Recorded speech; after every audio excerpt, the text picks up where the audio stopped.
Hello guys, welcome back to my new video. आज আমি বানাবো রুই মাছ সজনে ডাঁটা আলু দিয়ে ঝোল। তো এই মাছটা প্রায় 2 কেজি ওজনের ছিল। এখানে বৃষ্টির কারণে জল পুরো ছাদের উপরে ভরে গিয়েছে। এবারে আমি রুই মাছটা কেটে পিস করে নিয়েছি। এখান থেকে যত পিস আমার লাগবে 5 পিস, সেই 5 পিস মতো নিয়েছি। এতে লবণ, হলুদ আর লঙ্কা গুঁড়ো দিয়ে ভালো করে মাখিয়ে নিয়ে এটাকে আমি ভালো করে ভেজে নেব।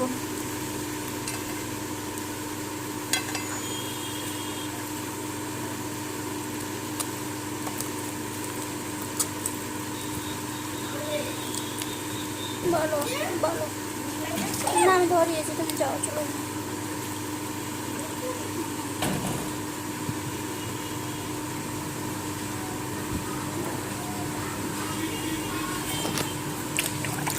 মাখানো হয়ে গেছে। এবারে কড়াইতে পরিমাণ মতো তেল দিয়ে তেলটাকে ভালো করে গরম করে নিতে হবে, না হলে মাছটা উঠতে লেট করবে।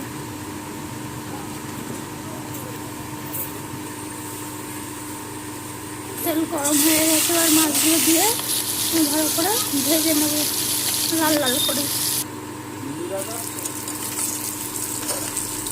মাছগুলো ভাজা হয়ে গেছে, এবারে মাছগুলো সব নামিয়ে নেব।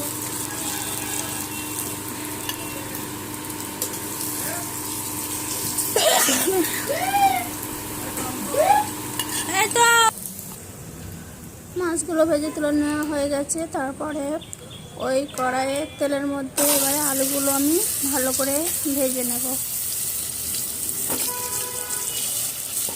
লবণ আর হলুদ দিয়ে।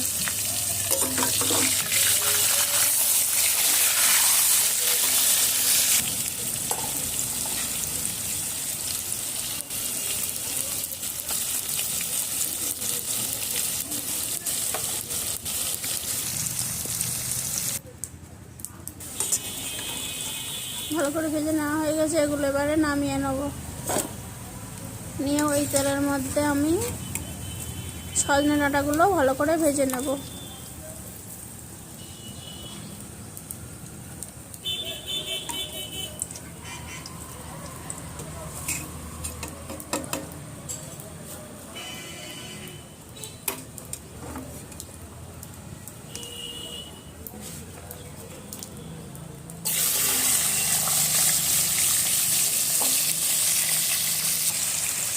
সজনের মধ্যে সামান্য পরিমাণ হলুদ ও লবণ দেব।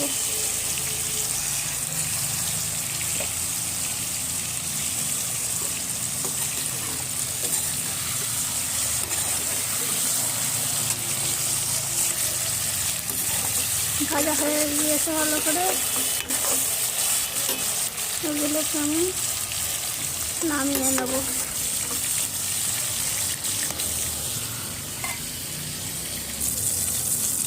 আর ওই তেলের মধ্যে কিছু পরিমাণ আরও তেল দিয়ে দেবো। দিয়ে পেঁয়াজ কুচানো, কাঁচা লঙ্কা, ধনিয়া পাতা সব কিছু দিয়ে ভালো করে লাল লাল করে ভেজে নেব। দুটো শুকনো লঙ্কা 2-3টে এবং তেজপাতা দেবো।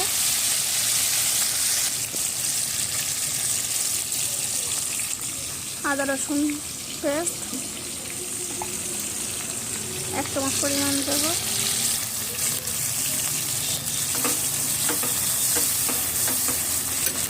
কষিয়ে নিয়ে এবারে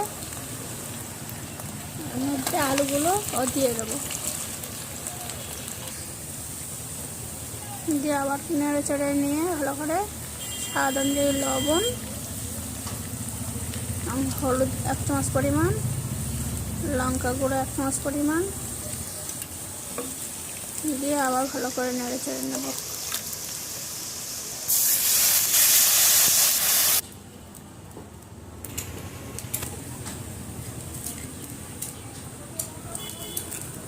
নিয়ে এবারে সজনা ভোজনের মতো পানি দিয়ে এবারে সজনা ডাঁটাগুলো দিয়ে দেবো, দিয়ে ভালো করে ফুটিয়ে নেব।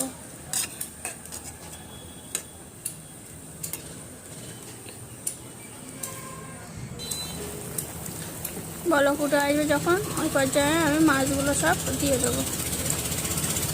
দিয়ে ঢাকনা দিয়ে প্রায় 20 মিনিট মতো জাল করে নিলে রেডি হয়ে যাবে সজনাটা আলু দিয়ে মাছের ঝোল, রুই মাছের ঝোল। যদি এই রেসিপিটা ভালো লেগে থাকে তাহলে আমার চ্যানেলটাকে সাবস্ক্রাইব করে দেবো। নামানোর কিছুক্ষণ আগে 2-4টে এলাচ, একটু দারচিনি দিয়ে ভালো করে থেঁতা করে নিয়ে ওর মধ্যে দিয়ে দেবো, দিয়ে তরকারিটা নামিয়ে নেব।